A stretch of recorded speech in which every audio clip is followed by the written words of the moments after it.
जम्मू काश्मीर में जे आतंकवादीओ द्वारा एक बस ने टार्गेट करीने हुमलो करवामां आव्यो हतो, त्यारबाद आखा भारतभर में हिंदू संगठनों में रोष जोवा मळ्यो हतो। एवो ज रोष जे छे ते गुजरातना दाहोद में जोवा मळी रह्यो छे, ज्यां वीएचपी द्वारा आतंकवादीनुं पूतळुं दहन करवामां आव्युं छे।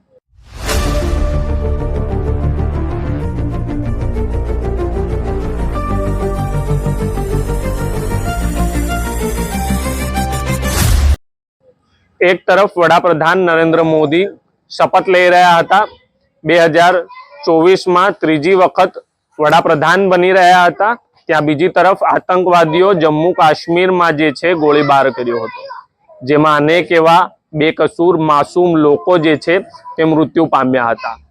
त्यारबाद जे छे त्याना सैनिक दळोए ऑपरेशन शरू कर्युं हतुं अने आतंकवादीओने शोधवानुं शरू कर्युं हतुं, पण लोकोमां क्यांक ने क्यांक रोष जोवा मळ्यो हतो।